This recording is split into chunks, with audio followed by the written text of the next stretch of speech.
Good afternoon, folks. Welcome to the Azores and welcome to our review of the new Husqvarna Norden 901.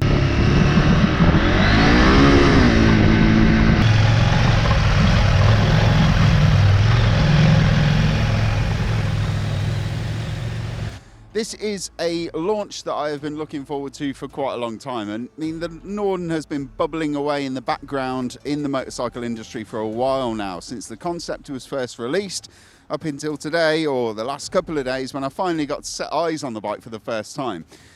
And one thing I am happy about, very happy about, is that this bike hasn't really changed very much from the concept. Husqvarna have stayed true to that, and they have kind of kept the concept at the heart of the machine. We are going to go through the bike in detail. We've had 2 days riding this thing over this weekend, and we've been riding on-road and off-road. We've done hundreds of Ks on the thing, and quite a lot of that has been some tough and tricky trails up around the volcanoes here in the Azores. So we're going to get right into it. And right now, normally at this part on a piece to camera, I would tell you how much this bike costs. Can't do that today because we don't exactly know. We know that for most European areas this is going between 14 to 15,000 euros, so I'll let you do the maths on how much that actually is. We all know beneath this avant-garde body that the Husqvarna is wearing here, it is basically a KTM 890 Adventure, which goes for around 11,500 to 12,000 pounds in the UK. I'm going to get onto benchmarking it a little bit later, but let's just talk about the bike in a bit more detail. The engine of it is the same 890 parallel twin-cylinder KTM unit that we rode a little bit earlier on this year at the Sweet Lamb. And with that, you get all of the Euro 5 goodness, you get all of the riding modes, you get all the tractability and the accessibility and the excitement that engine brings. It is a really, really very good unit, and there's a reason that it's going in not just this and not just the 890 Adventure, and also the CF Moto 800 MT Adventure as well when that eventually arrives. And that's because it's a cracking little unit and they can churn it out. It's super, super light. I think the total engine weight is just over 50 kilograms. I think it weighs about 54 kgs. And that is for the engine, the gearbox and the cooling system, starter motor, the whole shebang. That is super, super light stuff from an engine, which is really, really good in an adventure bike such as this.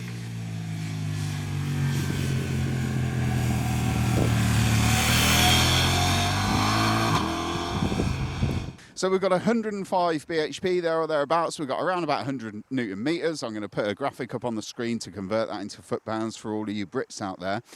And yeah, for road riding, for general road riding and for off-road riding, it's got absolutely more than you could ever really want. Husqvarna haven't left the engine totally alone though. When it comes to the riding modes of this bike, they've actually tweaked them. I would like to think that they've tweaked them to make it better, but I actually think they've just tweaked them to differentiate it from the KTM a little bit. And I'm not talking in the way that you know, the type of riding modes you've got. They've called them different things. Your rally mode that you'd have on the KTM is now called Explorer. Other than that, I think it's more the way that they alter the riding experience. I think there's just something that's gone into it just to change that, just to make it a little bit of a different prospect from the KTM. I'm going to talk next about the suspension and the brakes and the handling, and this is the biggest thing that I've noticed on this launch. This doesn't handle at all like a KTM 890 Adventure, and I would love to be able to tell you that they've improved it, but sadly for me they haven't. Husqvarna have kind of made this bike more attractive in a lot of ways, but each of the ways that have made it more attractive has had a detrimental effect to the on-road and the off-road handling of the machine. When you look at a KTM 890 Adventure, the seat is very flat, the fuel tank is very flat, and there isn't really much above the level of the handlebars of the bike. With the Husqvarna, there's more up top. The fuel tank has been shrunk by a litre, which has pushed more volume of the fuel up to the top of the fuel tank. And what that's done is it's increased the weight at the top of the bike. So this feels, when you get on it, like a more top-heavy machine than the 890 Adventure. I can only be honest, and that is what I felt. When you're riding on road, to be fair, the tyres that we were riding on for day one, they were a little bit squared off. And the first corner that I went round, I had to heave the bike into the corner, and then it got to a certain point, and then it dropped into the corner, which is it's a telltale sign that the tyres have squared off. And it's kind of that handling dynamic kind of never really went away. It moves and then it moves and then it moves and then it goes into the corner. Once you've got it into the corner, you've got all the poise from the WP suspension, which is obviously fully adjustable and all the rest of it. And the chassis that's beneath it is really, really very good. But they've gone for the aesthetics without realising that is going to have a detrimental effect on the handling, which is a bit of a bummer, because the KTM 890 Adventure and the 890 Adventure R, in my mind, are two of the best handling. No, they are. They're the best handling middleweight adventure bikes if you want to ride on-road and you want to ride off-road. Another point that I want to pick up with the Husqvarna, we've got these Pirelli Scorpion Rally tyres fitted to it. There is only one model of Husqvarna Norden 901. There isn't a 901 and a 901 Explorer or a 901R, for instance. So whatever Norden you buy, it's going to come fitted with these boots. And there aren't handbook approved knobblies or handbook approved sporty touring adventure tyres that you can fit to it. And I know I keep going back to it and saying, oh, but the 890 is this. But this is an 890 in a very pretty party dress. Comes in two flavours. The 890, you can get it in the stocker, which is probably more for touring and more for general road riding. Or if you want to go off-road, you can go for the R. The good thing about that is that both of those bikes, you know exactly when you're getting into that situation, you're buying it, you know where the benefits of that bike are, and you know, more importantly, where the pitfalls are. So if you get the stocker, you know it's going to be compromised on off-road. If you get the R, you know it's going to be a little bit compromised off-road. Husqvarna have gone for a middle ground with these Pirelli Scorpions, and they've kind of missed the mark. And I think that if you change the tyres, it would transform the riding experience, but I don't think it'd totally change it. I'm also going to say that the handling of the bike, when it comes to comfort, the way it rides over bumps, the suspension is super plush. We've got about 30 millimetres extra suspension travel, so a slightly taller ground clearance. It's still accessible to ride. You've got a two-position adjustable seat, but it does glide over bumps very well. The suspension is noticeably plusher and more forgiving than the 890, and you've still got all the adjustability there that you want, so you can play with that until your little heart is content. While we're talking about that, I may as well just move on to comfort. This is another thing that I've noticed with this bike. When you're sat down in the seat and you're just cruising, or you're hammering down a B road, or you're getting on it, the comfort is really very good. The rider triangle when you're sat down is excellent. You've got a nice relaxed foot peg position.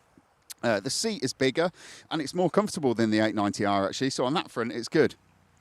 And the handlebars are nicely set for when you're sat in the seat. You've got a slightly bigger screen, although I don't think they maybe went far enough with the screen, because you still get quite a lot of buffering around your shoulders, even for me, and I am an absolute short ass.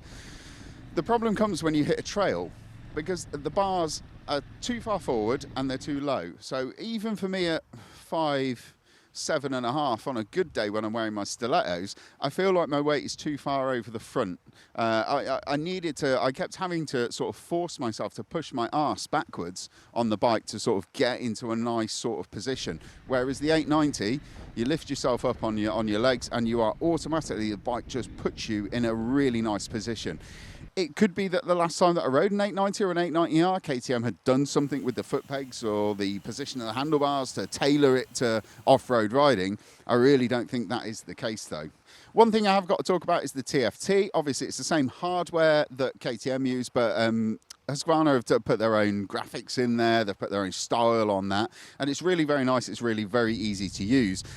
Once we figured out that you can select quick functions, so you can just use the up and down arrows to change your riding modes and all that, and that was all the same as KTM.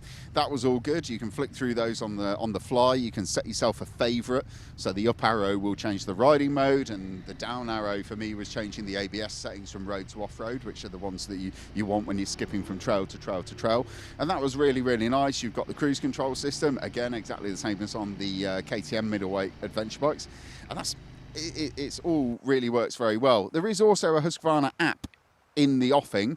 It wasn't quite ready for us to use, but they did give us some mobile phones with some sort of in development apps to try and use the turn-by-turn navigation, and we did do that on the way back to the hotel last night, and that worked really, really very well. A couple of the guys that I was riding with, their bikes disconnected from their apps when they walked away from them. Didn't seem to be a problem on my bike though. Even after I turned the ignition off, I turned it back on and my phone would just link up, and the directions would carry on taking me to where I needed to go. So on that front, it was really, really good. Okay, what do we like about the Husqvarna Norden 901? I love the styling. I say it about pretty much every bike, because if it's got two wheels, I think it's sexy. The styling they've done with this, I'm not a real fan of the KTM styling. It looks a bit like an alien or an insect or a praying mantis or some shit like that. It's not really my bag. This is classy, it's clean, it's really, really... It's neat and tidy, and more importantly, it doesn't look like anything else on the middleweight adventure market, which is great. I also like the TFT. I like the way it looks. I like the way how easy it is to read, and I like the way that you can navigate the menus and set up your favorites and your hotkeys and stuff like that. I know you can do that on a lot of other bikes, but it just feels really intuitive to use on this bike. Also, I'm going to say that the riding comfort when you sat in the saddle, you could spend massively long days hammering this thing for many, many miles, or until you've emptied the 19-litre fuel tank, and you would be absolutely perfectly content and perfectly happy. What didn't we like about the bike? Okay, the top-heavy handling is one of the best things about the KTM 890 Adventure, is the way that it's handling that really low centre of gravity. It's like Husqvarna have taken that, screwed it up, thrown it in the bin and forgotten about it. That's a real shame. The tyres are... The bike is hog-tied by the rubber. I think if you change that, you would improve it massively. Final thing, that it's just not as good as a KTM 890 Adventure. Sorry.